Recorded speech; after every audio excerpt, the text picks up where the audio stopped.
The resolution on the table tonight is resolved gender segregated youth programs should be protected by law.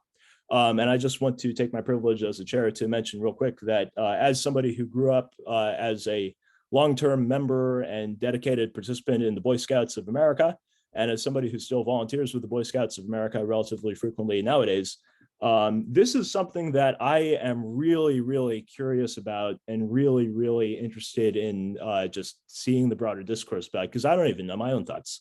And so I will be quite honored to be chairing this debate tonight with all of you, and I will look forward to learning from all of you on how we should think about these great issues in public life. So with that, I'm going to call this debate to order.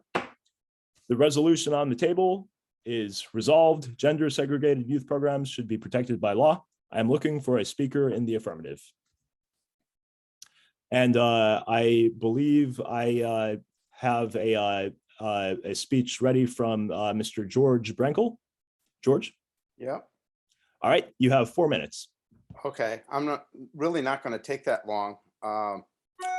When I first heard this, it confused me a little bit about the resolved gender-specific programs should be protected by law, because quite frankly, they are protected by the Bill of Rights and the First Amendment of the Constitution, which states, Congress shall make no law respecting establishment of religion, prohibiting the free exercise thereof, or abridging the freedom of speech, or of the press, or of the right for people to peaceably assemble and to petition the government. So those are kind of referred to as the 5 rights within the First Amendment. And the right to assemble is you can choose who you choose to assemble with. And this has been something that's been enforced, and there have been things that have been brought up both to the level of state Supreme Courts and to the Supreme Court of the United States, granting organizations the right to decide who can be a member of that organization. So it literally, I think, I'm not saying it should be, I'm saying it is. And to change that, we would actually have to modify the Bill of Rights, modify the Constitution to change that from the fact that it is allowed. This has been something that has been protected all along. There are lots of organizations, and gender is really just one way that organizations can decide that a program is only for specific. I mean, we arbitrarily divide people into groups of individuals, such as schooling. We divide by age. You can divide by age. You can divide by weight, such in sports such as wrestling and football. And just because there are organizations that do service a particular gender, a particular age group, or whatever, that is not saying in the least that anything that does that is a requirement. No one should be forced to be in an organization, etc. But we all have the right to decide who to associate with. So I think that's basically it. And so I'm not necessarily sure whether it needs to be a law that is passed that said programs and organizations can set membership requirements around those factors. Clearly, religion is another factor that organizations can set that around. So I think the protections are actually there, and that's why I agreed to kind of speak in the affirmative as a first speaker. So that I'll leave it at that, because I don't need 4 minutes to go any farther. Well, you only took 3 minutes, so thank you for opening us up with that first speech, George. So we will now go to questions for the speaker. I see a question from Ben Smith. Ben, would you like to unmute yourself and ask your question of the speaker to me? Hello, everyone. I'm curious as to what the speaker thinks about in situations in the past where Black people could have been excluded from certain organizations or institutions because white people did not want them to be a part of it. Thank you for that. George? I don't quite know how to answer that from the standpoint of there are certain things that are by definition, public accommodations are clearly something that is open to everybody, regardless of religion, gender, race, et cetera, et cetera. But again, if certain people choose to get together, they cannot be forced to get together with people they don't want to get together with. And as long as it's not something that, clearly this country has a horrible history in terms of some of its behaviors in terms of race and Jim Crow and segregation, et cetera. But if it's not public accommodations, if it's not things that by definition are offered for all Americans, I think there can be any private club can have things that are along those lines. Thank you, Mr. Speaker. The chair will smile on speeches addressing this aspect in the remainder of this debate. Actually, this sounds like it'll be an interesting thing to bring up too. Let's go to another question from Rita Chisholm. Rita?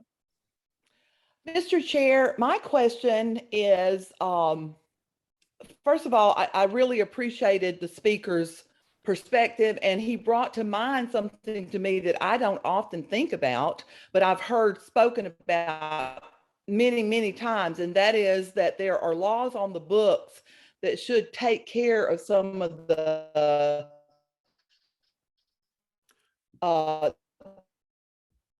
Rita, your audio is breaking. Rita, your audio is breaking up. Try turning off your Hello? video, Rita, because your audio is breaking up. Okay, that might help. Okay. Is that any better? Yep, this is Okay, much great. better. Thank you. Okay, sorry about that. My question once again was, he brought to mind something that I don't think of often, because I'm learning so much about politics since coming into Braver Angels, but the fact that there are laws on the books that we don't often refer to on a day-to-day basis, but because of our political climate, some of that has come back. People are bringing those things to the fore. Do you have an opinion? Does the speaker have an opinion on how we can bring that more forcefully to the attention of our legislators, and how we can push that reality a little bit harder? Mr. Speaker? I'm not sure exactly what laws the questioner is referring to that need to be looked at. If there was an example of a specific law, I might be able to comment on it, but I'm not sure exactly what. Okay, well, maybe I apologize. I may have misunderstood, but I understood you to say that there were things on the books that took care of this issue if we used it, but it's not. Was that correct? I think basically what I was saying is there in the Constitution is the freedom of association, so that people can associate in a group and they can decide what the requirements of that group are. So for example, for a religious organization or a church, they can decide that these are the things we expect of our members belong to this church. For organizations like the Boy Scouts or the Girl Scouts, they can say these are, Boy Scouts is for boys and Girl Scouts is for girls. Now that's changing, so I'm not there, but it is the organization itself as a private organization has a right to say these are the criteria of membership. And I wasn't thinking of a specific law. I was literally just referring to the Constitution, which is probably as basic as you can get. Okay, Rita, thank you. oh, yeah. No, go ahead, Luke. I'm sorry. Oh, I thought you were going to ask a follow-up, Rita. I was going to say we're going to go to the next question for the speaker, but thank you for bringing this up because that's an important aspect of this. So Thank you. let's go to a final question for the speaker from Mr. Dwayne Wilder. Dwayne? Dwayne, you're on mute. Thank you. It's Dwayne Wilder. I'm not in the wilderness. So my comment is that the law is make sure to ask it in the form of a question. Yes. Does the speaker feel that the law is as fine an instrument as is necessary, or is the law rather a blunt instrument, which can be wielded with all kinds of unintended consequences, as we've seen over and over again, vis-a-vis prohibition and other rights for genders, such as reproductive freedom. So when one brings the law into the arena of deciding who gets to do what with whom, is that not really a dangerous proposition to make? Excellent question. Thank you, Mr. Speaker. I would agree with the questioner that the law can be a very blunt instrument, and to even think it would be possible to create legal structures that would handle every situation and establish things down to a level that would guarantee everything to be right and everything to be fair, and everyone to agree with the result is very close to would be very close to impossible. I'm also saying that what I am specifically talking about does not mean that everyone has to agree with a particular organization's membership criteria. No one has to agree with, for example, the Boy Scouts of America's membership criteria, the ones in the past and the ones that exist today. All I'm saying is that under the Bill of Rights, of some basic rights that we agreed to, as part of the Constitution, and this is literally this is with the First Amendment of the Constitution, it restricts the ability for us to regulate others closely in terms of association, or in terms of their religious beliefs, or in terms of their speech. So it is kind of blunt. And I do think when you get into the area, again, the first questioner brought up some points about regulations and segregation, et cetera. And I think we need to be careful when we talk about private organizations versus public services that by their definition need to be for everyone. So there are things where we have to say, listen, you cannot set membership criteria up for public schools, for example, that kind of thing. But private organizations do, and private individuals, the Bill of Rights is actually, it's an individual right, it's not the organization right. But individuals do have the right to decide who they will associate with. And with that, the speaker is thanked. Thank you very much, George, for opening us up on an interesting note here. All right, with that, we are going to go to our first speech in the negative on this resolution. I'm looking for a first speaker in the negative. And if I recall correctly, I believe we have Mr. Roy Vela prepared for a speech in the negative. Roy, are you here? Yep. Yeah. All right, Roy, you have 4 minutes. Okay, thank you, Luke. I want to start just by saying I recognize this is a delicate issue for a lot of people and very personal. I'm going to go a bit into the details here. So, and I'm going to try and read a lot of what my thoughts were. So it's important to differentiate between biological sex and gender. In 2011, the FDA began using sex as the biological classification and gender as a person's self-representation as male or female, and how that person is responded to by social institutions based on the individual's gender representation.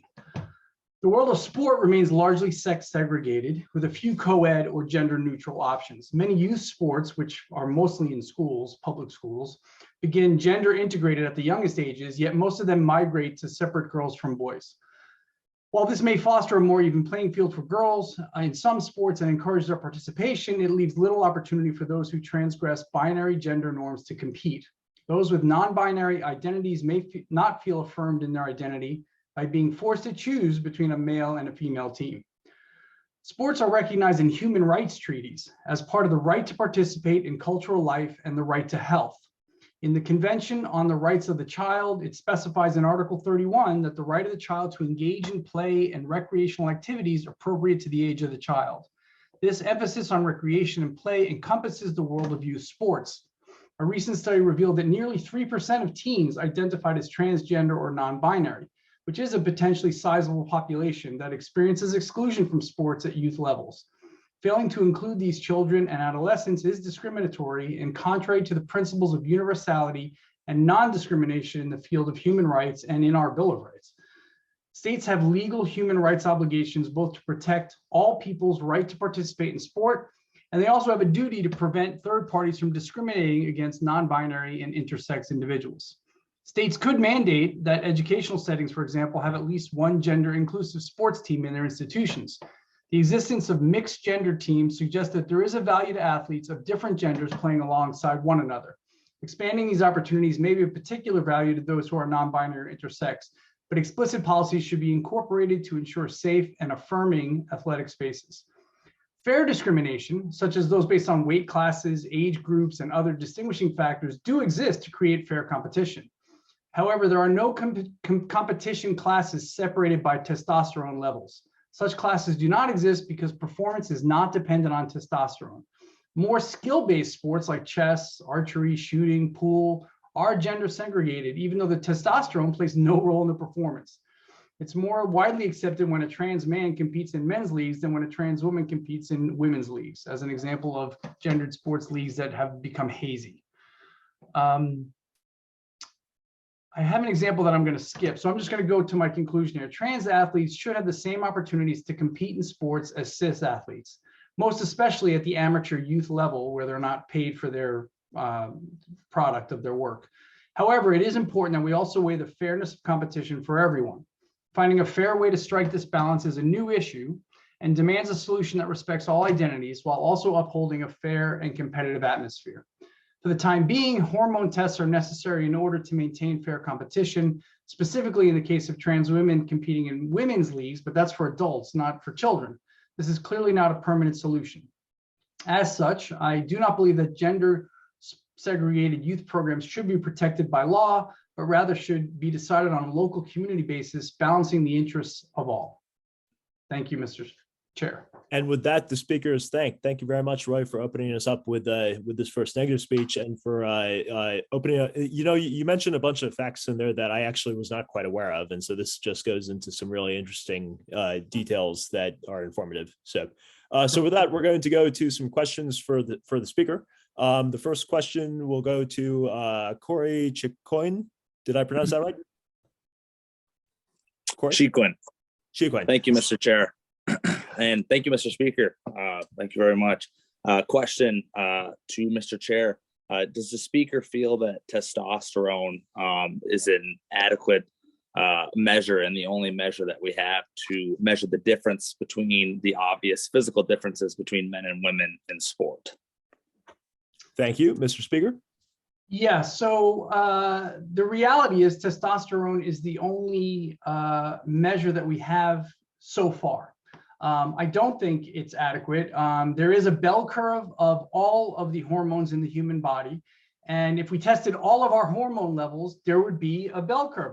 Some people would be high, some people would be low on testosterone, androgen, estrogen. It is a range. There's no such thing as like, this level makes a man, this level makes a woman, and the results are going to speak for themselves. It has been shown that higher testosterone levels doesn't necessarily mean better performance. So, and that's kind of why I started. It's a sticky thing. It's not so easy to be clear that, a transgender person of either measuring their testosterone is not going to give you their sports results. Let's put it that way. Thank you for that. Let's go to another question for the speaker. Let's go to Marta Nieves. Marta? Let me unmute here. Thank you. My comment to Mr. Speaker is that it was Marta, can you please make sure to phrase your comment in the form of a question? Right, I will. And I'm curious if in his studies, has he discovered any other possible measures in terms of gender identification? Thank you, Mr. Speaker. So again, there's biology in terms of sex, and there's gender in terms of self-identity, right? So it's very difficult to measure self-identity. How I define myself as an individual is not something that necessarily is going to show up in a hormone level, in height, in strength. I mean, just in professional men's boxing, we have multiple weight classes to try and promote fairness, right? So when you're talking about gender, it's how you self-identify. No, it's kind of a messy situation when you try and say, yeah, these people are allowed to play with these people and those people are not allowed to play with those people. Thank you. Thank you, Mr. Speaker. We'll go to one last question for the speaker from Elizabeth Wise. Elizabeth? Hi, I wonder whether the speaker thinks that an extension of the Title IX legislation, which vastly increased opportunities for sports participation for girls in the, I think, 1970s, would be a good mechanism to extend opportunities to gender and non-binary individuals. Mr. Speaker? Yeah, so it is. So thank you for the question. I agree. If there was going to be a place in law that you dealt with this issue, that's probably it in Title IX. But again, we're trying to eliminate segregation writ large, and it's very hard to draw a line. I mean, and we've had this discussion in Braver Angels, like even race is not a thing. Gender's not a thing. Gender's a decision.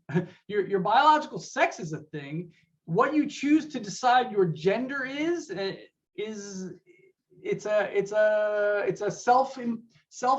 self-determined position. But yes, if there was going to be something in law, it would probably protect transgender individuals inside of Title IX from discrimination.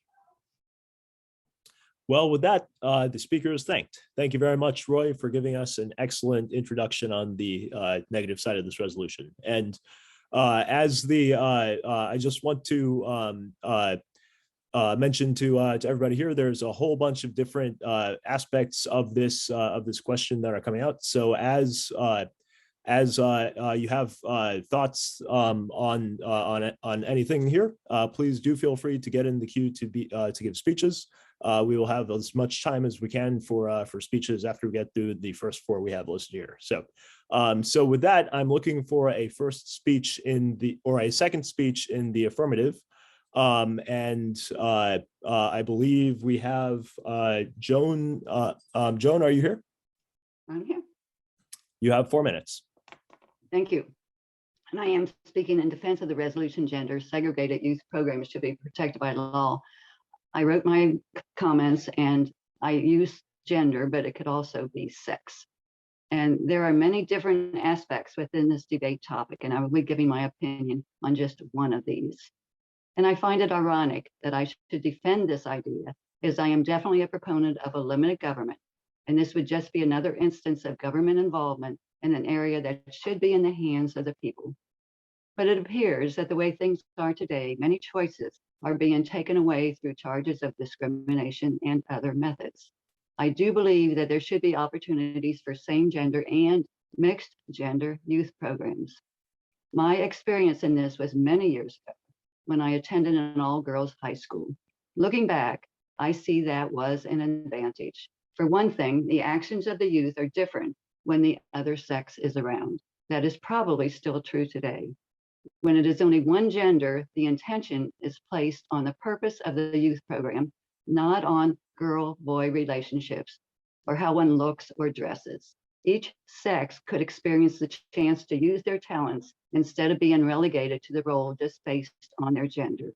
Girls would have to be in leadership roles instead of leaving that to the boys. And of course, that would be true in reverse. I just see more chances for each person to excel when they are not competing with the opposite gender.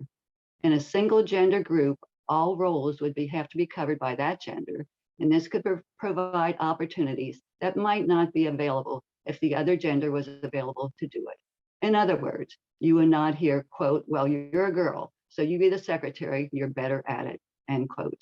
Certainly, I see each gender competent and not better than the other. I also believe that the different genders have different interests, different ways of expressing and of doing things.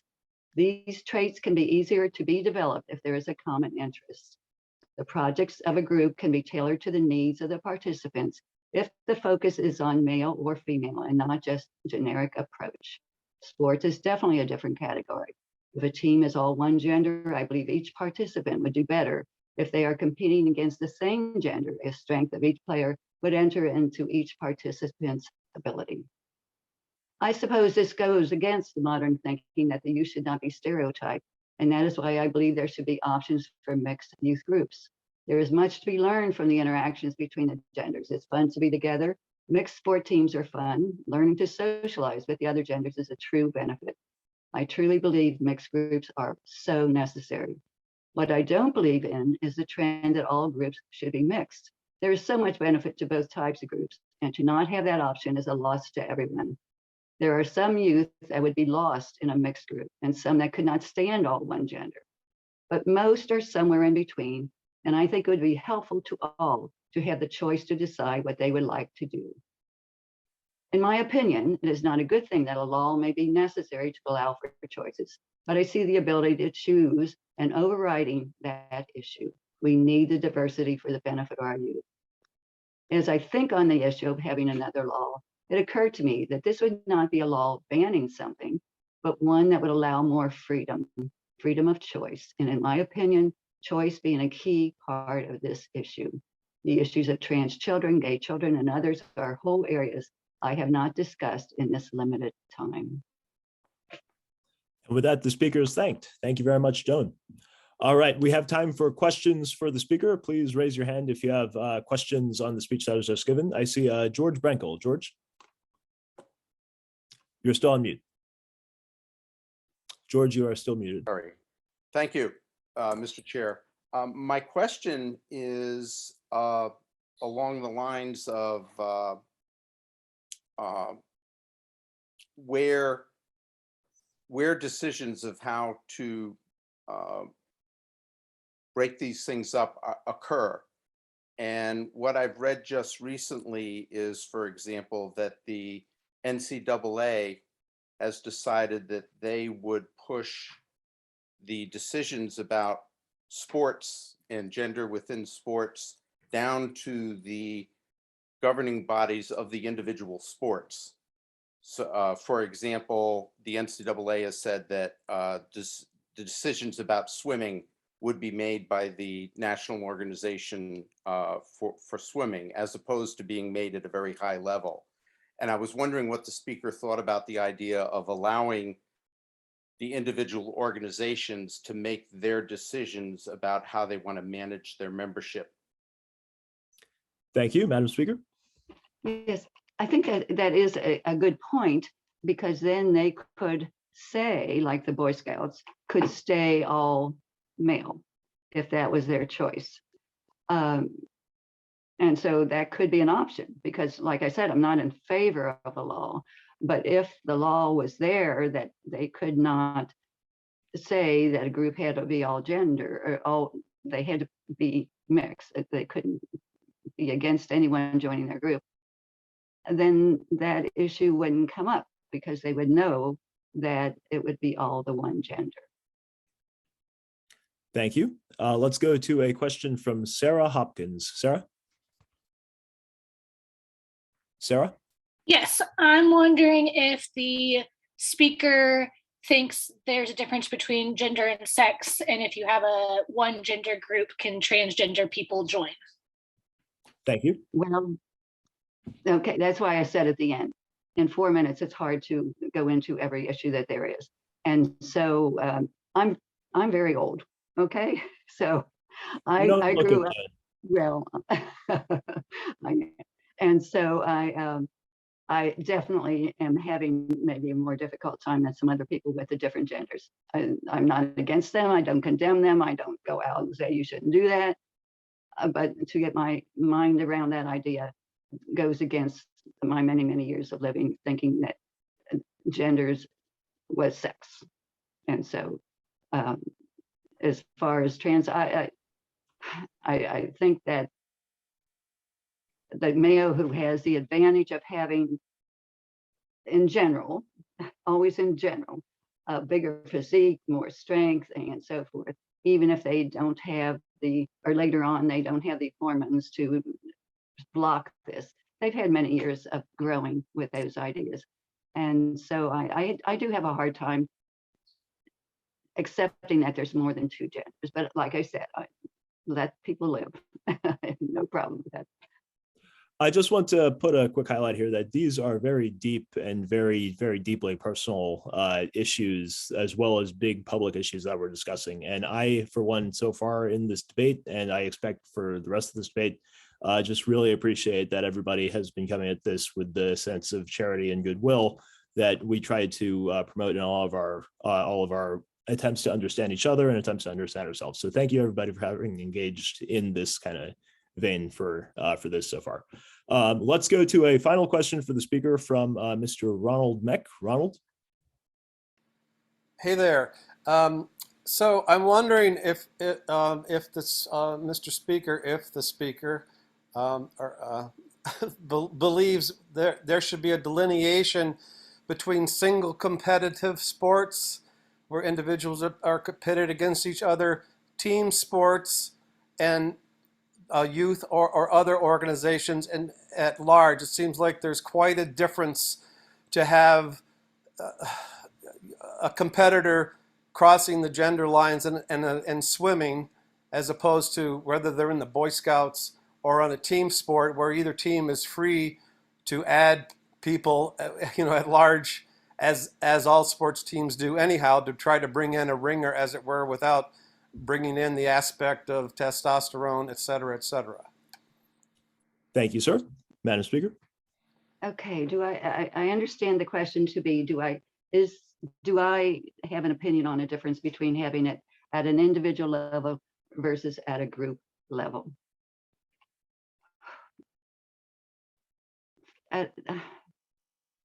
That, for me, that's a hard one. I would have to think on that a bit. Okay, thank you. I don't have an answer to that. Joan and everybody in the rest of this debate, I just want to make it absolutely, explicitly, completely clear that I don't know, or I have to think about that more, is an entirely acceptable answer for these things. And if I were being honest, that's my answer for most things too, although I don't always give it that way. So, all right, well, with that, Joan, thank you for an excellent second speech in the affirmative, and the speaker is thanked. Thank you everybody for going in there. Let's go to a second speech in the negative. I am looking for a second speech in the negative, and I believe the individual who I had been thinking for this is not here, so we will now actually go to just open speeches. Oh, Stephen Lumsden. Stephen, please unmute yourself. You have up to 4 minutes. Okay. Can everyone hear me okay? Yes. Okay, good. I'd just like to get started by saying, as everyone else has said, this is a super complex issue. So most of what I'm going to be talking about is going to be excluding the issue of sports, like especially the competitive ones where physique and size and speed does matter. But I think that is a really important issue. I just don't have time to talk about it as well as the rest of what I want to, I guess. So concerning gender segregation in youth programs, I would say, even though now it currently is, I would say that I don't think it should necessarily be protected by law. My main thoughts on the issue are that, well, I think there's definitely a place for organizations that are predominantly one gender. I don't think we should exclude anyone purely just based on gender. looking at it from a sexual perspective, for instance, not all men and not all women are alike. And some organizations offer opportunities that shouldn't be given exclusively to one sex or one gender or the other. I think exclusion of this type also offers broad opportunities to exclude LGBTQ youth who, depending on the organization in question, may not be allowed to join either the male or female oriented groups. I think exclusion like this can often lead to bullying, especially in school and public settings, a lot of pressure and feelings of ostracization for young people at a time that is often very difficult and very stressful and very formative for their lives. And I think that's definitely something we should consider. I think segregation of youth organizations can also drive current gender-based issues deeper. Often gender segregated youth organizations build up certain stereotypes, like very broadly, boys only like rough athletics and girls only like arts and crafts. While these are stereotypes that may be true of some boys and some girls, it's definitely not true of everyone. I have 4 brothers and 3 sisters, so it's a big family, and our interests lie all across the spectrum. I have sisters that are way more athletic than I am, and a brother who's far more interested in art and music than those sisters. Of course, I also have athletic brothers and sisters who play the piano and the flute and violin and all of these things. So it's a very wide, kind of broad spectrum, like I said, and I think organizations that can emphasize or push people of different genders towards one side or the other, I think are dangerous. You both exclude some people and will push others towards things that they might not really enjoy. I think an organization like the Boy Scouts will probably always have more boys, and an organization like the Girl Scouts, if it allowed boys, would usually have more girls. But I think allowing options is key. When I was in high school, I was part of a group called the Civil Air Patrol. To extremely oversimplify it, they're pretty much an Air Force version of the Boy Scouts. We got to fly planes, we went camping, did search and rescue, disaster relief. It was super fun and a great experience, all told. And most of the people in my squadron were guys, but there were some girls too. And allowing the flexibility for that was really, really good for everybody. Lastly, just as it is good for people of different political views to talk and operate together, I think it's good for young people to not be in a gender-based echo chamber. I think understanding that all activities and feelings are okay for all people and not just one gender or one sex is an important step towards moving to a more equal society for both youth and adults. I think we're often very, very shaped by our youth and what we do. And I think the biases there can last for a really, really long time. And that's pretty much all I have to say. Thank you. And with that, the speaker is thanked. Thank you very much, Stephen, for this. The chair smiles upon any and all participants who have at any point in their lives now and at any point in their lives in the future engaged in or volunteered in the Civil Air Patrol, 4-H, Future Farmers of America, the Boy Scouts of America, the Girl Scouts of America, et cetera, et cetera, et cetera, because these are wonderful organizations. So thank you for sharing your experiences on that. All right, we will go to a couple of questions for the speaker. I see a first question here coming from George Brenkel. George? You're on mute right now. I did it again. All set. Mr. Chairman, I would like to ask the speaker, in his opinion, does he recommend changing the Constitution to remove the right for a free association in order to, or in other words, is he against any gender specific or religious specific or whatever group being allowed to exist? Or, and you know, if someone wanted, for example, to go to a single sex high school, should they be allowed to do that? Or should that, is he a proponent of saying there should be a law that doesn't allow people to do that? Excellent question, Mr. Lumsden. I would say that, I mean, we don't have to change the Constitution, I would say. The Supreme Court, its job is to interpret the Constitution and how it should be applied today. I mean, 100 years ago or 200 years ago, legally, we were allowed to exclude people based on race. And today, that is much harder. I'm not a legal scholar of how private organizations work and public organizations work, but I know that race-based exclusion has definitely changed. It is much, much harder to do that. And even now it is becoming harder to exclude based on sexual orientation, for instance.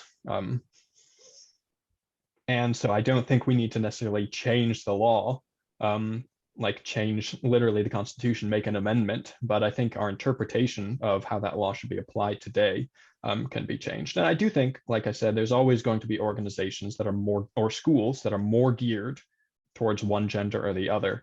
But I think both because of LGBTQ issues and because of issues of an echo chamber, like I said, I think it is very dangerous to have youth organizations specifically that are only that are gender segregated, I guess. I don't know if that was a good answer, but. Thank you for that. Let's go to a next question from Cynthia King. Cynthia? You're still on mute. Cynthia, are you able to unmute yourself? Hey, there it is. For some reason, all the little things on the bottom disappear. Mr. Chair, I am confused about the speaker's point of view regarding stereotypical male and female things. If I am a biological woman, then I am a biological woman whether I am wearing a frilly dress or Carhartt overalls, it makes no difference. Can you As the speaker said, there can be a very wide range of behaviors and choices made by people who are male and female. So I'm having trouble understanding what is the difference between that and saying that someone is gender non-conforming. Aren't we all? Mr. Speaker, thank you for the question. I would essentially say that, to my understanding of the question, I don't think there is a huge difference, I guess. Looking at the issue of gender segregation, I think because that spectrum of what boys and girls like and what they're interested in is so broad, and there's a lot of overlap between the two. Just like I think we shouldn't be telling people that they can't do something or they can't join an activity because of their how they identify as far as gender goes. We shouldn't necessarily exclude people based on sex either. So I would say, if I'm answering your question correctly, I would say I don't think there's a huge difference necessarily between those and what we should allow and disallow, I guess. I particularly appreciated this recent exchange because I think this that actually opened up a really interesting clarifying thing that I hadn't thought of. So thank you both on that front. Okay, let's go to a third question for the speaker. Ronald, I am absolutely positive that you have an interesting question, but I'm also fairly confident that you will probably have an interesting speech as well. And I want to get as many people in as I can on this. So I'm going to go to Laura Gutierrez. Laura? Hello? Yep, we can hear you. Okay. I don't know how I'm supposed to address this, but he asked, or he mentioned that having gender segregated programs or whatever could exclude LGBTQ youth and whatnot. I'm wondering what he makes of say lesbians being able to have their own spaces for lesbians that exclude, say, men who identify as women and call themselves lesbians but are not. Should they have the right to do that? Mr. Speaker? That's a really good question, I guess. And my view on the issue, I guess, is anything or any situation where we're either allowing gender-based segregation or we're not allowing it, or anywhere in between, there's always going to be people who it helps and people who it makes things harder for. And my thought is I'd like to believe, at least, that stopping laws specifically against gender segregation would be beneficial. Now, I think, as has been brought up sometimes, if I'm in my house and I want to hang out with only certain people, nobody can stop me from doing that. So I think there should be room still for space with specific people if they're not comfortable with others. But I think youth-based organizations is not the place for that. I think there is also a difference between youth-based and adult-based organizations. But that, again, that's a whole nother can of worms, which is a weird phrase, by the way. But well, I hope that answered your question. Well, what are great public problems, but huger and huger cans of worms in all kinds of ways. So thank you for helping us think through this one. And with that, the speaker is thanked. So I just want to highlight to everybody that we have just gotten through about the first half of the debate. We still have at least 50 minutes left for speeches and questions. And so I would like to invite those of you who think you're maybe on the fence about what you want to say, or are not sure if you have like a really fully coherent idea of a speech, just go and give us a speech. I'll try to get through as many people as we can, but I think there's a lot of things that have been brought up in the course of the last 45 minutes here that I can sense that there's questions in the room about how to go further addressing them. And so I'd like to invite everybody who has any kinds of thoughts on these various aspects of gender and youth programs and civil society, et cetera, to be prepared to come up and make speeches. So our next speech is going to be in the affirmative. Then we're going to go to another speech in the negative, and we'll keep going on that until we run out of time. So with that, I would like to call for a speech in the affirmative on resolved gender segregated youth programs should be protected by law. And I can see Marta Nieves has her hand up. Marta, do you have a speech in the affirmative on this? Yes, thank you. I first wanted to address the question that was asked. You have 4 minutes, by the way. Right. Well, I won't take that long, I don't think. But let me find her. Cynthia, you were confused about gender non-conforming. Marta, the speaker. Oh, I'm sorry. Yeah, let me say it to you. Yeah, we had a speaker who indicated that she was confused about the term gender conforming.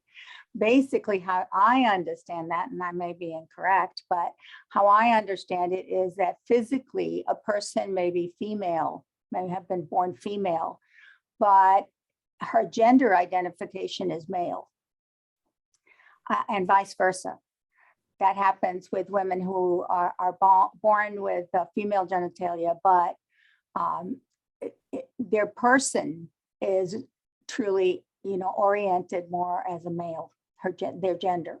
So that's where you come into the more difficult problem, because if you say, okay, we're going to keep the Girl Scouts, all Girl Scouts, all girls, all female, you may have a non-conforming gender woman, young woman, who is not comfortable at all in that setting. And that's one of the reasons that one of the speakers that talked about being open and giving opportunity. You may have someone who physically is a male, but in their persona, they're female. So that makes it very difficult. I mean, we're into a really difficult time in our society. And most of the younger people are understanding of that. And I have to tell you, my background was in working with girls services, with Girl Scouts for 8 years and Girls Incorporated for over 8 years. And I've written programs and all of that kind of stuff. And I agree with someone who said earlier that they went to an all-girls school.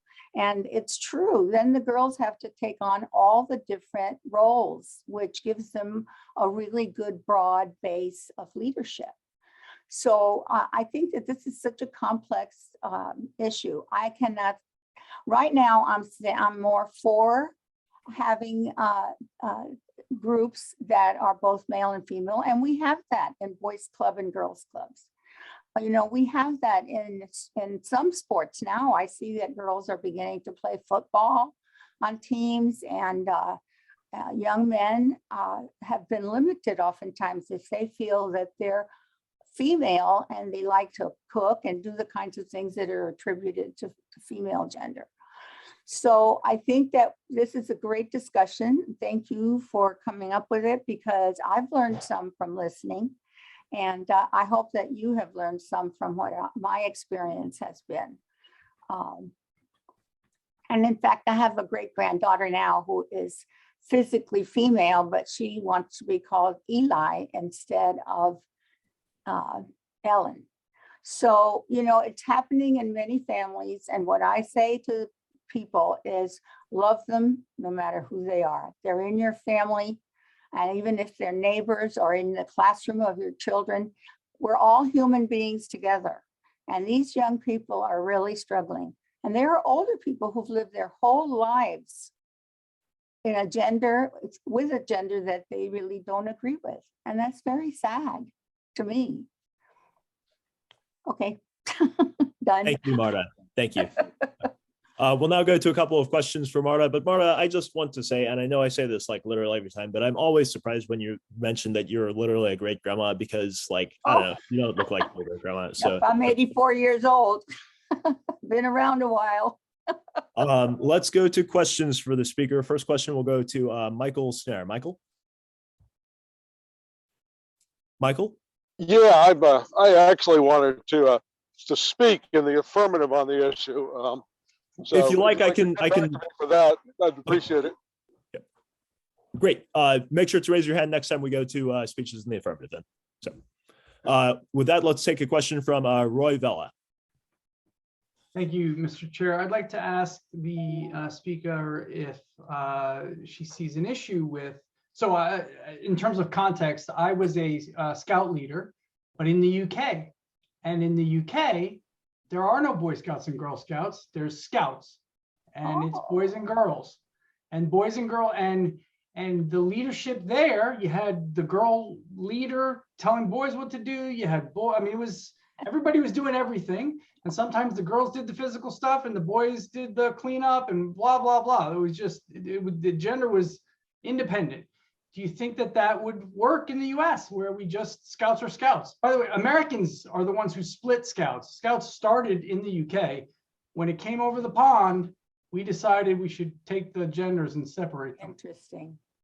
Well, Boy Scouts and Girl Scouts, now the Girl Scouts haven't had very many boys involved, but the Boy Scouts have career groups, and those are mixed gender.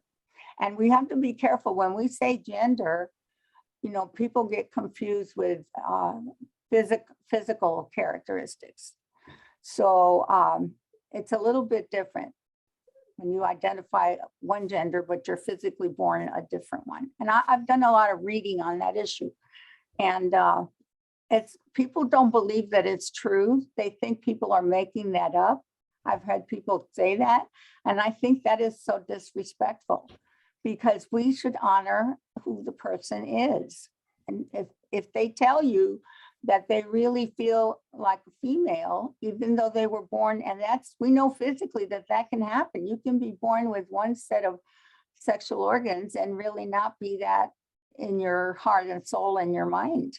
So I think we need a lot to learn in terms of physiology and mental thought. We're still a growing population to learn. Thank you. Let's go to one more question for the speaker. I see Dan Coughing has his hand up. Dan? Dan? Where are you, Dan? Can you hear me right?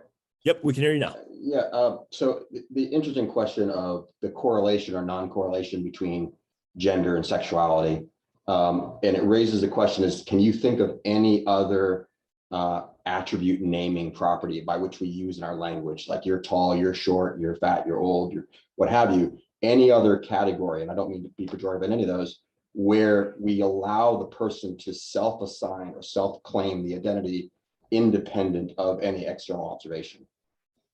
Madam Speaker? Yeah, I don't know if I quite understand the question. I was specifically speaking about that, but when you take a look at a human being, there are people who are great artists. We seem to be born with certain inclinations other than sexuality. You know, like for instance, I noticed you have a sailboat. I've never sailed in a sailboat, but it looks like you have one, and that must have been an interest of yours. Is that true? Take the question. It is true. I don't identify as an underwater swimmer. Oh, instance. right. Right. But, So but you're that's what I on the mean by water. the mismatch of Yeah. the evidence is contrary to what I'm identifying. And do we have that exist anywhere else in our language? Yeah, I not that I'm aware of. Let me just say that. I'm going to round this down here. This opens up a fascinating ontological, anthropological thing that I really hope comes up later in this debate, but I also want to get to another speaker. So with that, Madam Speaker, thank you for sharing your thoughts here with us here. So, and thank you for the questions as well. Let's go to another speech in the negative. I'm looking for a speech in the negative on the resolution, and I see Dwayne Wilder. Dwayne, not Wilder, but, or sorry, it is Dwayne Wilder, not Dwayne Wilder. Yes, thank you. I find it odd having something to say in the negative as a non-binary gender person myself. This is a very complex matter. There are places in which gender should be ignored, and there are other places where it should be respected. And so far we've talked about age, we've talked about testosterone level, we've talked about gender expression, and we've talked about biological sex.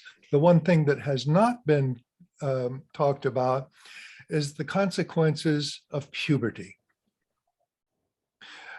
As one goes through puberty, one's body changes dramatically in both sexes. And if someone delays, as I did, until after puberty, to start trying to investigate a non-binary gender identity, which was impossible to investigate back in the 1940s in a small East Texas town. It would have been worth my life to talk about that. So I didn't really come to a full understanding of what that was for me until I was 75. By that time, I had a fully male body. And that the basis for that was laying while I was going through puberty from 11 to 13 or 14. And coming out of that, I had a great deal more strength and upper body strength. My center of gravity changed, and therefore the center of my strength changed. And if I had started taking hormone suppressant medications back in 45 when they weren't available, but if they had been available, those would not have changed me back to a prepubescent body that was then going to go through pubescent again with different hormones. That doesn't happen. And so once we go through puberty, we have to acknowledge that a person transitioning afterwards transitions in a male body. And so the stories are rife right now about this swimmer competing as a trans woman. And she is swimming faster than any woman has ever swam. And so nobody can compete against her. Women have, cisgender women have worked all their lives to get to an Olympic level swimming team, all only to be mastered by somebody who transitioned to a trans woman after puberty. And that needs to be carefully considered in decisions about who gets to do what with whom when. Thank you. Thank you very much for the speech here. And Dwayne, you're like Marta, I would not have guessed your age if you hadn't said it. And wow, I hope that I aged as well as you all in this call seem to be doing. So we shall see. We shall see. Thank you. All right, let's go to a couple of questions for Dwayne. First one will be from Rita Chisholm. Rita. I would like to thank the speaker very much for sharing his personal experience and his perspectives on that, because I think he has a lot of wisdom in having seen the changes in our society now and them coming about at a later time, and having him consider these things. My question, and one of my big concerns, is in relation to what is happening now with young people, we're talking about youth who are deciding that they feel like a boy or a girl. And I do know this is extremely, oh gosh, such a complex issue. But I think, just to your point, that's one of the big reasons that it's so complex, is because I know that for myself, there were a lot of things that I didn't learn and know for many years. I mean, I had to grow into maturity to understand. Children look at their environment around them, and unfortunately, the majority of children are influenced by their peers in big ways. Rita? So my question is, thank you. Yes, my question is, could you comment on that and what you're seeing in today's atmosphere with this issue, and how do we address that when we do know that there are people that are undoing what they did many years before? It's very complex, but I'd appreciate the speaker's comments. Thank you, Rita. Thank you. I'm not quite sure what your question was. Can you simplify the question a bit? Luke, can you help me? But basically, Dwayne, I think a lot of after you, Rita. I think a lot of what Rita was wondering was, how would you, particularly with very young people nowadays, who are in a situation that you, Mr. Speaker, had been on back in your youth, what can we take from the experiences of people like you, who did not have these resources, to a world nowadays where there's a lot of these resources, and how should we be thinking about that? I think that comes up first with the parents.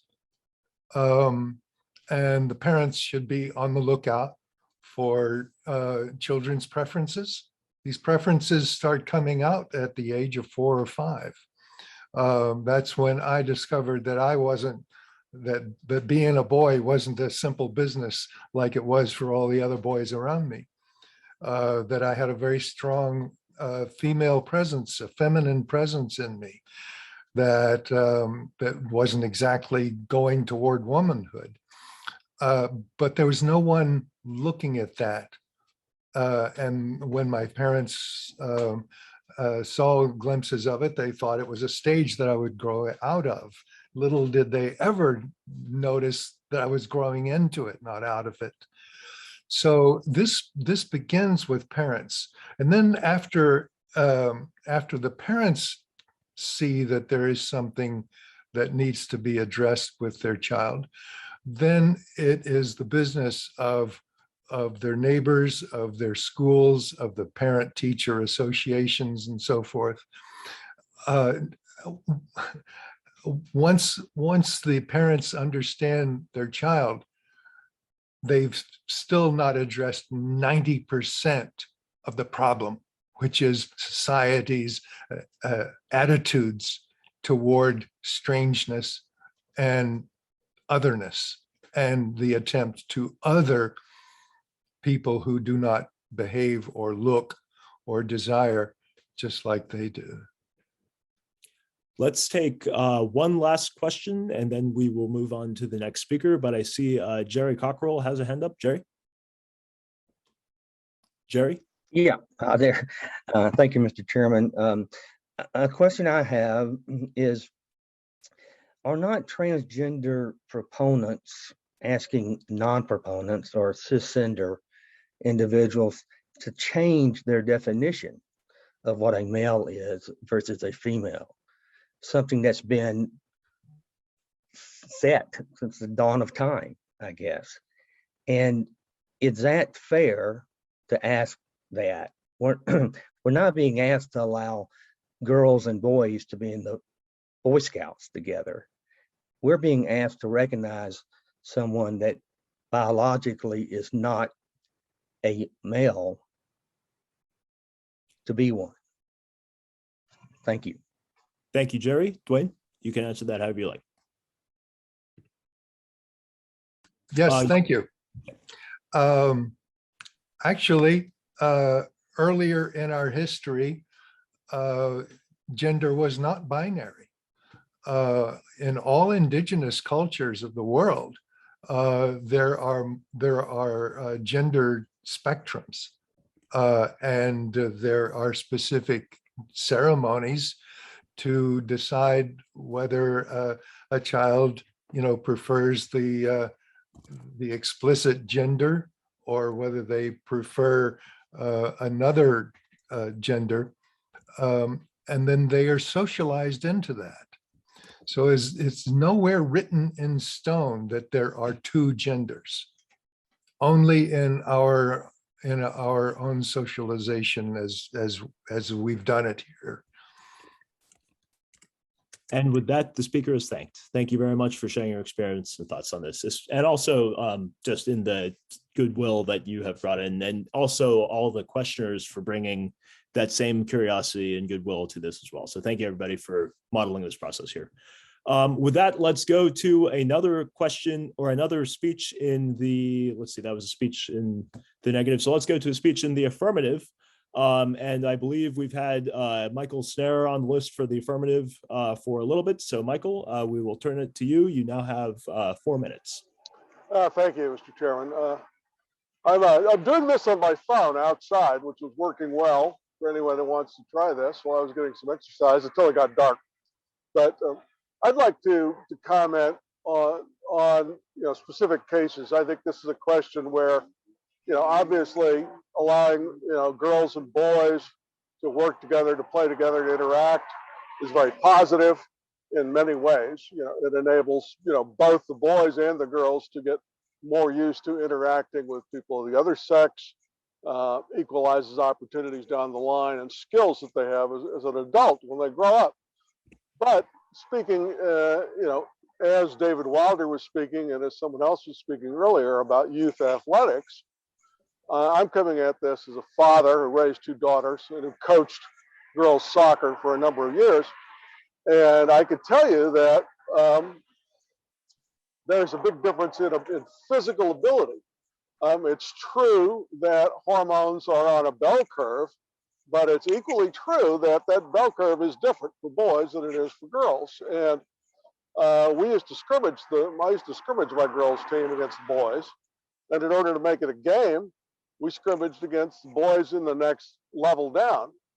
They were 2 years younger on average than the girls were, and we could play them.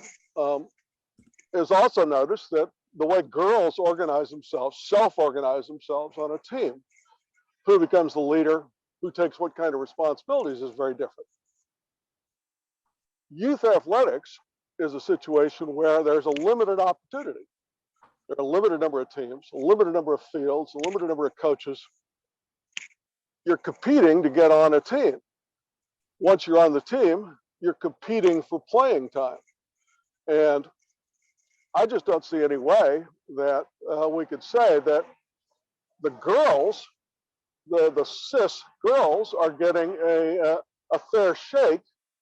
We ask them to compete against boys who now decided to identify to become trans or identify as female. I mean, I'm sympathetic for those trans boys, and I'm all in, you know, I've got no problem with it. But on the athletic field, as a coach, I've got to choose who to play. And am I going to play the trans boy who is faster and stronger, or am I going to play the girl who's identifying as a girl? That's a difficult situation to be in. I just don't think it's fair to the girls to ask them to compete against boys, just as Mr. Wilder was talking about the swimmer. And I just don't see any way around it. And the bottom line for me, I think, is that there's a broad spectrum of activities out there. And in some cases, we should not be enforcing that girls and boys can't participate together in the same group, but in some areas we should be, and we need to be fair to the girls. And that's what I've got to say. Thank you, Mr. Snare, for this speech. With that, we will go to questions for the speaker. Please raise your hand if you have questions for Mr. Snare.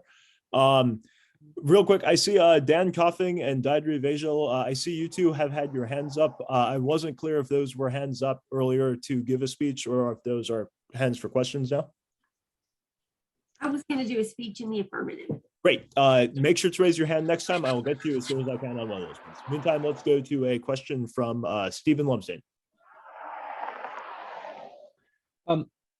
Mr. Chair, I would ask the speaker if, since there is a very real issue of pure athletic innate ability between men and women, if the speaker would then advocate trying to assess those that are trans earlier, so that they can get on hormones to make it so that their body matches their gender identity. Interesting question, Mr. Speaker. That's a really difficult question to answer. From what I understand, the hormone treatments and stuff have an effect, but they do not completely cancel out the physical strength and speed advantage that biological males have. So if you're saying, well, I've been on hormones, I'm transitioning, I've been on hormones, I'm not as strong, I'm not as fast as I would have been if I'd identified as a male, but boy, how are you going to test that? If there were a way to test that I thought that we could think was fair to everyone involved, I'd support it, but I don't think there is. Let's go to a last question from Ben Smith. Ben? Hello. I would ask the speaker, I had played football in freshman year of high school, and I was about 85 pounds. I was tiny, and I'm wondering if it was fair for me to compete in that situation with boys who were significantly larger than I was, faster than I was, and had already gone through puberty, had facial hair, etc. Is that a fair situation? Thank you, Mr. Smith. Mr. Snare? I can identify with that. I grew and developed late. When I was 18, I still looked like I was 13. But question of fairness of one boy competing against another boy who's bigger and stronger and taller. I mean, I imagine you had some success. I imagine you felt that it was as fair as it could be when you did it, and that you enjoyed it, or you wouldn't have done it. So I don't feel qualified to pass a judgment on whether that is fair. That's just kind of life. Well, as a skinny boy myself, I just want to say that I identify with both of you, and I feel your sufferings on these fronts. Let's actually take one third question from Ronald Meck. Ronald, you're still on mute.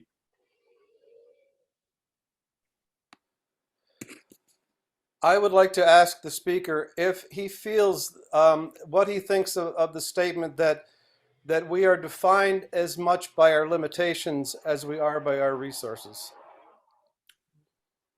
Mr. Speaker. Whoa, that's Tapping into the last question, I think. Yeah. That the notion that we all come out equal to me seems ludicrous. Whatever parameter we're measuring on, there are things that all of us can do and things that we can't do. Are we not defined equally by both of those things? With the flexibility to move between those parameters, of course. Mr. Speaker? I think you're right. That makes perfect sense. And it's not always even an equal balance. Some people are able to do more and have fewer limitations. Some people are, other people are born with more limitations. So I think you're very right, though. All right, with that, the speaker and all the questioners are thanked. We still have about 20 to 25 minutes of speeches and further questions going on. So we will get through as many as we can, but the chair would smile upon future speeches on a variety of subjects related to the resolution, but questions of just equality and things along those lines, such that have been brought up here. If people have reflections and mullings on that, the chair would be particularly interested in many of those. So with that, let's go to another speech in the negative. And I see that Beth Holland has had her hand up. So Beth, you have a speech in the negative, right? So you have 4 minutes. Thank you, Mr. Chair. And I'm glad to hear all these thoughts. I came to this because my main concern was athletics, but I'm going to start in a completely different direction. And I remember somebody said, in terms of who would be the leader of a group, is who would sing. It would be similar to who would sing bass. The only person that would sing bass is a person that can. And I see women, I'm going to switch to athletics now, women in playing football, particularly being a kicker. And there aren't the resources for young people to have separate women's and separate girls and separate boys football. I have a exercise coach that wrestled. She's a female. She wrestled when she was in middle school. So my thought is the law should not protect gender separate organizations in athletics. Let me stick to that and also as a biologist, I know a few things that I don't think some people knew, just to help a little bit with gender and sex. Is just think about this. Why do men have nipples? Well, the answer is at one point in our development in the uterus, most everybody has nipples, but later testosterone came, and then the men did not develop after puberty, did not develop breasts. Some people, though, either didn't get testosterone, didn't get enough, or their body didn't react to it. It was the timing was too late in their development. And when some people are born, they are of indeterminate sex, and that means you couldn't tell by the genitalia if a person was male or female. So also some people, males are supposed to be of an X and Y chromosome, and females X and X. But we know way back from the Olympics with some Russian women, they were really XYYs or something. So there is no such thing as an absolute, everybody is either a male or a female, if that helps at all. But anyway, back to the, thank you. Back to the athletics. I don't feel that a trans woman should be able to compete. I'm going to go back to like wrestling. If people are in groups according to weight, to make it more fair, someone who can beat swim and beat every woman there is should not be I don't feel they should be competing against women. It's not fair to women or girls. So if a girl wants to be a tackle and she's big and strong, I don't know about what an 85-pound male is doing playing football. I bet unless he really likes it. I think that's all I can say. It's certainly one of those rough and not thought out, but I am particularly interested in the athletic competition part of it. If someone has some thoughts, I probably can't answer anything. Well, Madam Speaker, for being rough and unthought out, it was still illuminating and insightful and opened up a bunch of different avenues and important things in this speech. So thank you for giving it. So with that, we will go to questions for the speaker. Are there questions for the speaker who just spoke? Let's go first to Carl Miller. Carl, please unmute yourself.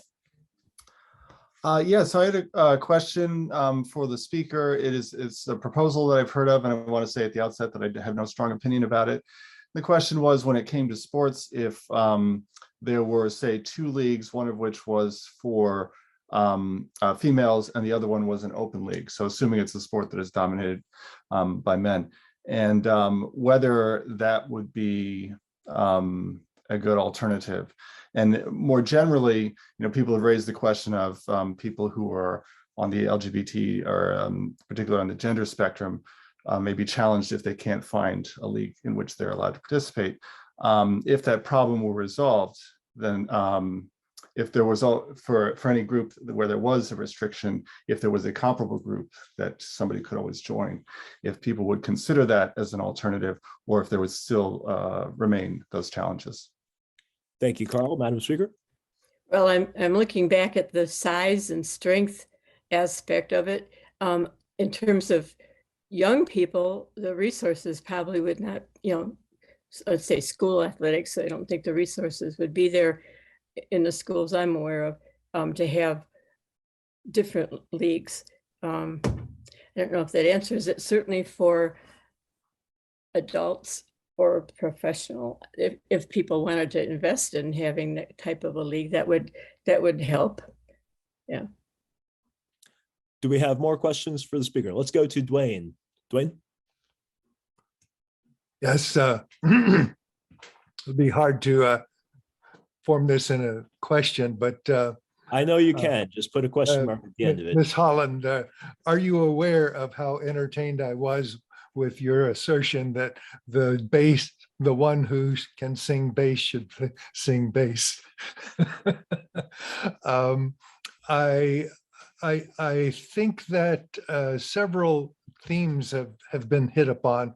For instance, that we are defined as much by our limitations as by our capacities. This speaks to the complexity of what we're wrestling with here. To set. Can you just make sure to frame it as a question for Beth? Yes.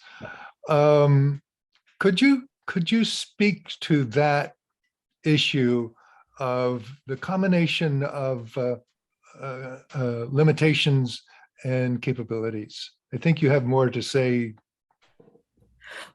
I don't know if this is in the right direction at all to the questioner, but I was intrigued earlier by people saying something about, like, if a boy is interested in cooking, because that's what women are they're directed to that by our culture. It's not a gender, anything to do with gender, I think, cooking and knitting or playing football. So let's see, would you mind one more time just talking about the complexities? Yes, the complexities involved in being defined by our incapacities and limitations, as well as by our capacities.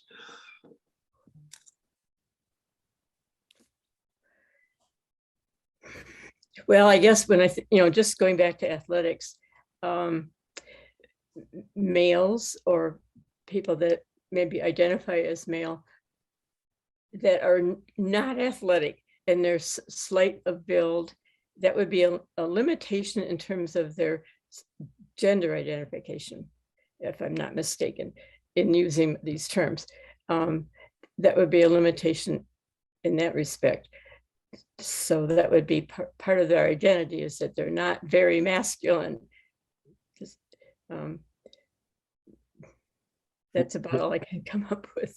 And with that, the speakers thank you very much for thinking in all this lines for us here. So, all right. So I want to get to a couple more speeches because there's some interesting things folks have sent that I want to try to get to. So first, I'm going to go to Deidre Vajil. Deidre, you have up to 4 minutes. And Yeah, I'll be reducing the number of questions on these moving forward too. So, okay, that's all good. I really appreciated, Luke, that at the beginning you said it's okay to just comment where you are, right? Wow, what do I even say? I absolutely believe you should be able to have an organization only for boys, only for girls, only for African Americans, only for whoever. And there are on campuses today clubs that are exclusively African American. And I think that is great. I mean, where I struggle is, I guess, where everybody else struggles is with the athletics. And I feel like as a country, we're trying to legislate equality and fairness. And you can't legislate that, in my personal opinion. I have a trans child. I have a trans son. And the real truth is there are things he cannot do because he was not born a man. That is the reality in my world, in his world. And he sees that and understands that. So I guess where I'm confused is it seems like the minority asked the majority to completely change the way society is run. And I'm not saying that's not a good thing. I mean, slavery clearly needed to be abolished. It was legal at one point and now it's not. So, but that's difficult for me. It sticks with me that, I have a daughter in college who swims. And so the 6'2", 185-pound trans woman that beat all sports ever swam by women, that is wrong. In my opinion, that is wrong. And it is unfortunate that we can't all get what we want, right? I have a special needs child. He's never going to go play football or swim or be in the chess club. And to me, it would be tantamount to me saying the world needs to change so that my special needs child can now play football. It's not fair. Why shouldn't he be able to play football? And I guess my feeling is life is not fair. And we're all going to come up against things that we can't do. We really wish we could. But in my opinion, the answer isn't to change radical changes in society where girls that have swam since middle school, they dedicated their life to that. And they couldn't win because someone else had an unfair advantage. That is reality, whether we like it, I don't like it. I love my son. I support him in being every single thing he wants to be every day. But I don't think it's practical to try to legislate your breaks in life. It's life, I mean, that's just how I feel. And I hope that's not offensive to anybody because it's certainly not meant to be. I just kind of feel like we're trying to pass laws that aren't you can't pass laws to make life fair. It's not fair. So that's kind of my 2 cents. Thank you for your candor and your openness and your vulnerability with all of us, Deidre. So we'll go to one question for the speaker. And I had seen Elizabeth Hill, your hand had been up for a moment there. Was that a question for? All right, I'll speak. It's not so completely related to this as something I've been mulling about, but it's kind of related to this. So the Just reason. make sure to that's a question. Yes. So, Mr. Chairman, it seems that one justification for saying, yeah, there might be a place to make laws is in situations where federal money, or I suppose state money, is helping to support a given activity. And so I wonder whether the speaker thinks that youth organizations, by having 501c3, which is charitable status, meaning that there are some financial breaks in effect by that status, that they don't have to pay taxes, like, is that enough of a federal role to say that, well, yeah, maybe laws are appropriate? Thank you for that, Madam Speaker. That's a great question. I think you can't legislate fairness. Life's not fair. It's not going to be fair. You know, I just genuinely feel like we all get dealt the hand we're dealt, and there's going to be some challenges in that. I'm very anti-government. I think government has no business telling us 90% of what we do in our lives. So I certainly don't think they need to be more involved. I think we need to give each other freedom and grace to be who we are and not require other people to change, but allow us to just be who we are, you know? I think there's value in that. I really do. And I've learned so much coming to these, so many things coming to these. And I appreciate everyone who's spoken on the other side of the issue, because I mean, these are real people we're talking about, you know, I understand that. So I'm learning a lot, and I really am happy to be here. Thank you, Madam Speaker, for being here on this. So with that, the speaker is thanked, and we're going to go down towards our last couple of speeches for the evening. So that was a speech in the affirmative. We're going to take a speech in the negative, and then after that, I'm going to take us down to 3-minute speeches on the topic, which can be either affirmative or negative or unclear or unsure. We will do as many of those as we can until we get to the time we have to close out. So, but in the meantime, I'm looking for a final speech in the negative before we go to speeches on the topic. Lee, if I recall correctly, you had a speech in the affirmative, right? It is more a speech on the topic. So,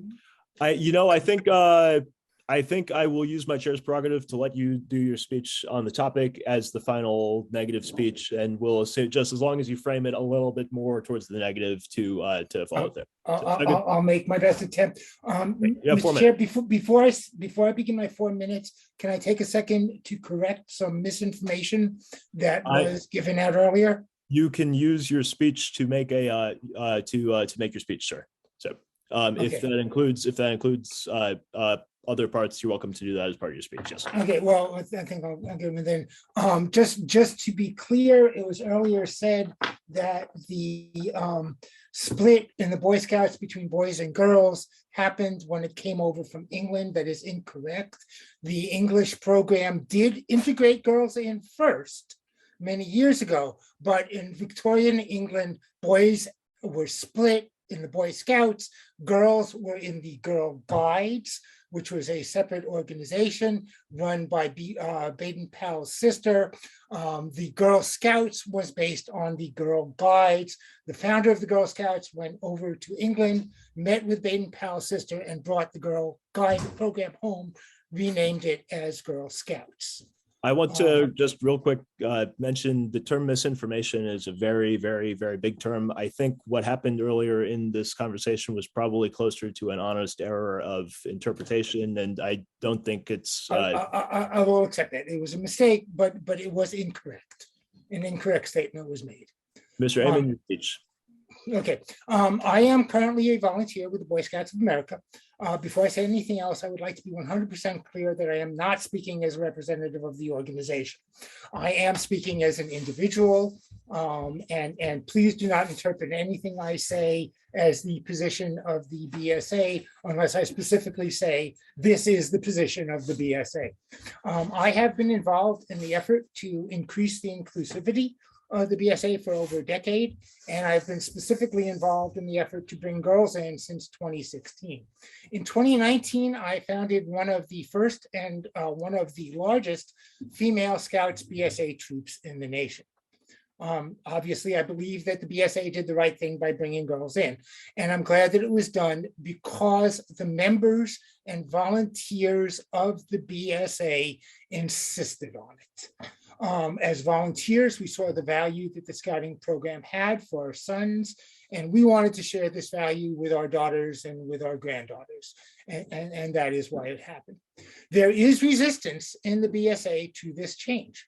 One of the things I hear frequently is that boys need a space to be boys.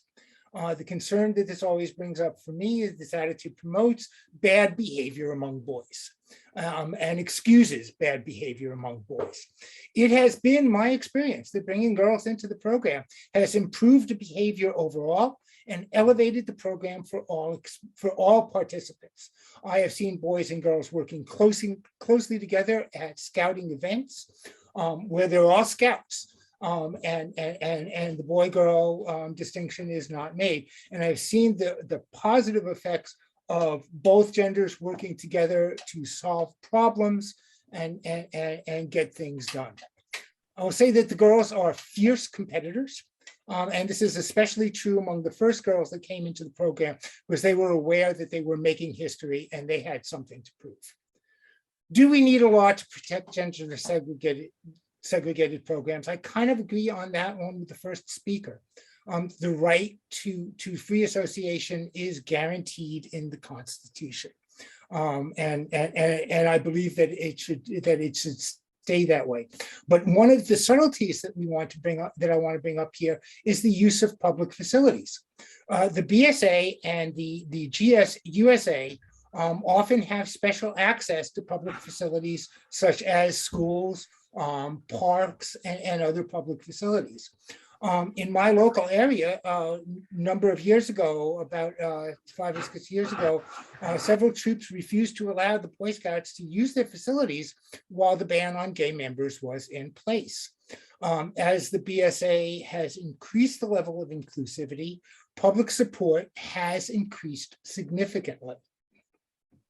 As a former Scoutmaster of both a male troop and a female troop, I can tell you for a fact that there is one way that boys and girls are the same. Every one of them is a unique individual. Every one of them deserves the right to be treated as a unique individual and not be put into a pigeonhole because of their gender. I have taken girls on difficult wilderness trek, seen girls compete with boys on all scouting levels, and I've seen that they are fully capable as scouts and as anything else. Likewise, I've seen scouts that were superb artists, cooks, crafters, and singers. A lot of forcing, I don't necessarily agree with it, but I do believe that more groups and the BSA particularly should be encouraged to expand the inclusivity from within. And I believe that public pressure is a totally appropriate way to go. Thank you. Thank you very much, Mr. Speaker, for your speech. And I will note that that counted, in my view, at least, both as a speech on the topic and a speech in the negative on the specific word on the resolution. So thank you for that. We will go take, we'll round this out with one question from somebody else in this room who is also involved with the Boy Scouts of America and who also helped load us onto this debate as well. Before we close out and go into the debrief. So I'd like to open the floor to George Brenkel to ask a question of the speaker here. You're on mute again, George. Okay, I tried to put my hand down. I basically agree with a lot of what the previous speaker said. I'm in the same boat. I was a Scoutmaster for a boys troop. I helped start a girls troop. There are differences between them, etc. I think one of the keys, though, is these were decisions that were made by Boy Scouts of America. They weren't legislated by anyone else. And I think that's important because it allowed the organization to come to terms as it needed to. The reason I raised my hand is I have another question that I'd like to throw out there in general. And this comes back to the idea of we have distributions. So we have distributions and abilities that are slightly different by sex, by et cetera kind of thing. So, and one of the things about distributions is that what will work in the middle does not necessarily work at the extremes. So if you tried to pass laws that would guarantee fairness for the middle, that would not guarantee fairness toward the elite on the other end, because everything changes once you get to the maximum. So it's just, I'm throwing this out as a question. How can you do that when you've got those differences? In other words, what would work for rec league soccer is not going to work for Division I soccer kind of thing. So I'm just throwing that out as a question. Thank you, George. Lee, I will leave that to you because it sounds like you've thought on similar subjects for quite some time. Actually, I do very much agree with it, and getting specifically to the policies of the BSA, as the questioner asked, there are separated still boy troops and girl troops. The two do work together, and the justification for keeping the boy troop and girl troops, although they have exactly the same program, keeping them separated, is that boys and girls are different in the way they do a lot of things. And the point that I have made there is that it is indeed a bell curve. And there are boys who behave in ways that we would consider stereotypically more feminine, and there are girls who behave in ways that we would consider stereotypically more masculine. And by forcing them into stereotypes, we are doing youth a disservice. Well, with that, we are almost at the top of the hour here. And after having gone through about an hour and 45 minutes of really interesting insights on these, I would like to thank all the speakers who have spoke, thank our most recent speaker here as well, too. With that, I would like to call a motion to adjourn this debate so that we can do a quick debrief and send everybody on the way. Do we have a motion to adjourn? Motion to adjourn? So moved. Do we have a second on that motion? Second. All right, with that, this debate is adjourned, but don't go away. We have a quick debrief that we do at the end of every one of these. It just consists of 2 questions. The first question is, what did you learn? And the second question is, what did you enjoy? So those are the 2 questions. Feel free to Whips, if we can unmute, if we can open up the chat. Please feel free to type answers to those questions. What did you learn or what did you enjoy in the chat? And also feel free to unmute yourself and vocalize anything you learned and anything you enjoyed. So I was very pleased and kind of surprised, but very pleased by how many different aspects of this question, this debate kind of seamlessly flowed through. I wasn't expecting that at all. I really thought we were literally going to be just talking about sports this whole time. But we talked about sports and 5 or 6 other different sides of things, which I thought was interesting. So anyway, everybody else, what did you learn? What did you enjoy? I learned that everybody out here is interested in equal opportunity, but there's a lot of confusion about what equal outcome might be. And I think that is the central question that pervades this particular issue: race, disability, socioeconomic status, education, whatever. And I think that is where we should rest ourselves. That let people have a go and let's see what happens. I'm all for it. Thank you, Ronald. Anybody else? What did you learn? What did you enjoy? This is Marta. I learned the different perspectives that are still out there, and also that, you know, there seems to be an agreement that we're all individual people and unique persons. I heard that quite a bit, and that's very encouraging to me, because it sounded like there were quite a few people open to learning more. And I think that's how we're going to continue to develop a good community. I mean, I've lived overseas a couple of times and I've traveled a lot. And it's just amazing to me what an amazing country we have between the Constitution and the people who put it together. There's no country like the United States. And I'm so happy I'm a citizen. Luke, Anybody else?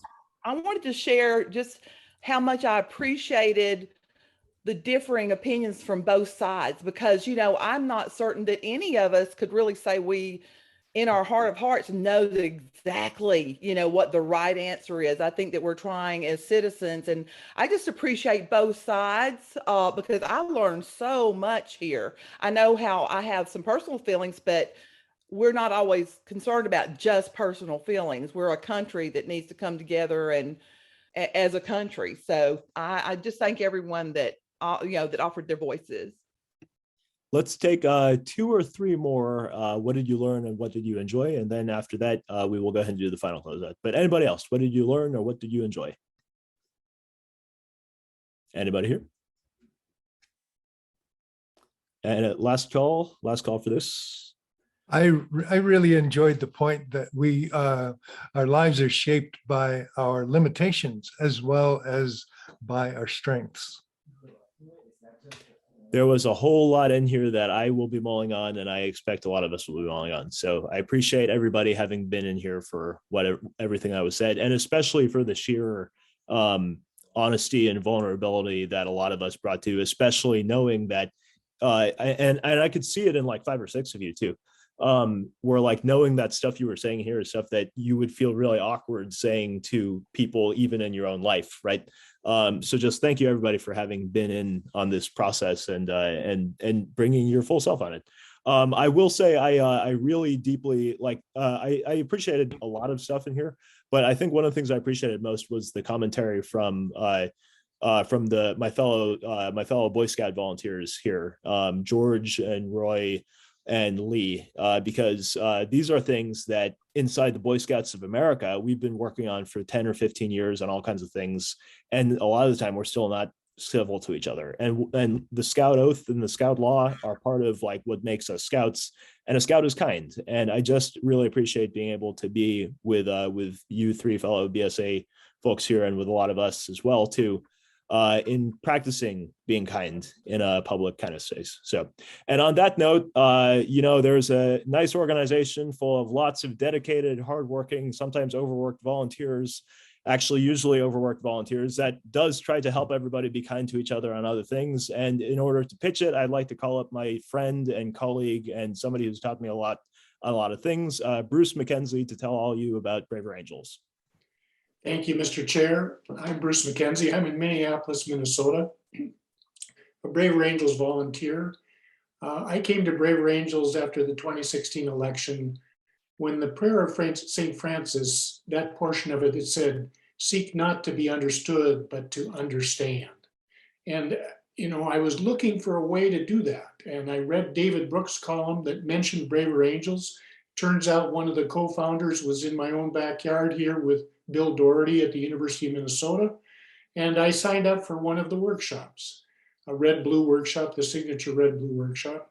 And I did another one, and then I organized one, and then I realized I really need to get more involved. And so that's what I did. And you see me here tonight. I'm with the national debate team, working on training and recruiting. I work on the Minnesota Steering Committee and chair their debates. I've organized a number of different workshops and helped put those together. This organization will take as much as you can give to it and more, but it's very, very rewarding because I found this organization and the structure and systems that we use answered that prayer. It really helps me understand, and I'm seeking to understand better all the time, especially myself. So if you want to have a journey like I've had, please join us. It's only $12 a year to be a member, so it's less than 2 lattes. And you know, we'd love to have you in our midst. We'd love to have you on the debate team. If you like what we do here, come and join us. This is a fun operation. So, and we're trying something new each time. Thank you so much for your time and attention tonight. This has been a marvelous discussion. I enjoyed hearing all of you. Thank you. Thank you, Bruce, and everybody take Bruce's words to heart, because he's right on all of that. I promise you. So there's a couple links in the chat that I just want to direct your attention to before we close everything out. First of them is there's an evaluation form. Please click on that evaluation form and take the survey. It should only take a couple minutes, and we do take feedback on there very, very seriously. So you will be helping us improve the program on its own right.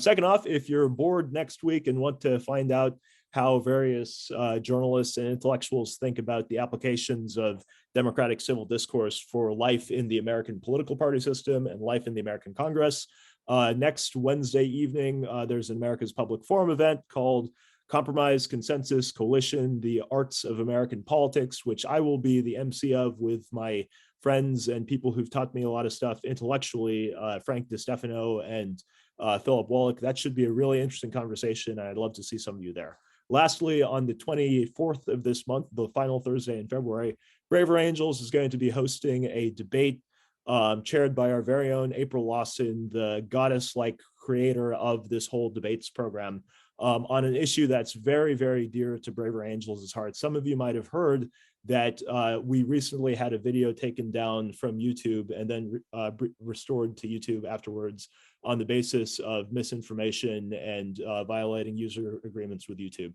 And that goes down very, very close to the core of a lot of really important questions about what does it mean to do civil discourse? What does it mean to do depolarization? What does it mean to uphold standards and also to be charitable? And frankly, that's something that a lot of people inside the Braver Angels team and even inside the Braver Angels debates team have very differing and contrasting opinions about.